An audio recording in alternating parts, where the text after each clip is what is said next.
Save my family, save my children. Very, very hungry. Very hungry, my children. No food, look, brother, look. Please, please, don't leave me alone. Don't leave me alone. Look, brother, look, look. Please, brother.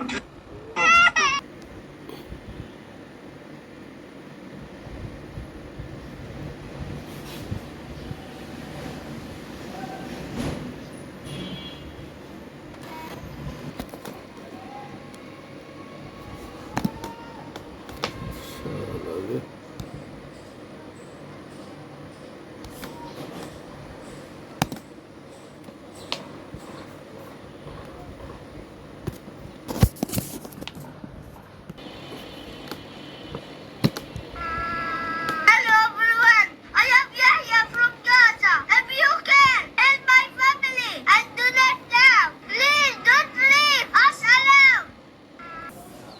আসসালামু আলাইকুম। এতক্ষণ আমরা দেখলাম গাজাবাসীদের আর্তনাদ। তারা ফিলিস্তিন Israel কর্তৃক অবরুদ্ধ হয়ে আছে ফিলিস্তিন তথা গাজা।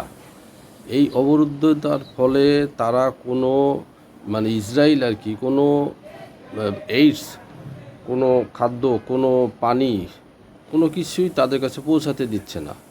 তবে ইদানিং বিশ্ব নেতাদের আহ্বানের ফলে এবং তাদের সক্রিয় ভূমিকার ফলে অনেক বিশ্ব নেতা, ফ্রান্স, ইটালি ইত্যাদি নেতা তারা বিমানের মাধ্যমে, জার্মানি, তারা বিমানের মাধ্যমে কিছু খাদ্য ফেলতেছে, উপর থেকে ফেলতেছে এই গাজাবাসীদের সাহায্যার্থে। তারা এটা খেয়ে কোনো রকম বেঁচে আছে, তবে খুবই অপর্যাপ্ত। যা দেওয়া হচ্ছে তা খুবই অপর্যাপ্ত। তো আমাদের সকলেরই উচিত গাজাবাসীদের সহযোগিতা করা। তারা অত্যন্ত কষ্টে আছে, অনেকের হাত পা ভেঙে গেছে, অনেকে না খেয়ে আছে দিনের পর দিন। তো আমরা যতটুকুন যে যা পারি তাদের প্রতি আমরা সাহায্য করব, এই মনোবৃত্তি আমাদের হওয়া দরকার। এই ভিডিওতে লিঙ্ক আছে, তবে লিঙ্কটা একটু যাচাই করে নিন যে এটা সত্য লিঙ্ক কিনা। সেটা দিয়ে অনেকেই আমার মনে হয় যে তারা করতে পারেন, গাজাবাসীদেরকে সাহায্য পাঠাতে পারেন। জি, আসসালামু আলাইকুম।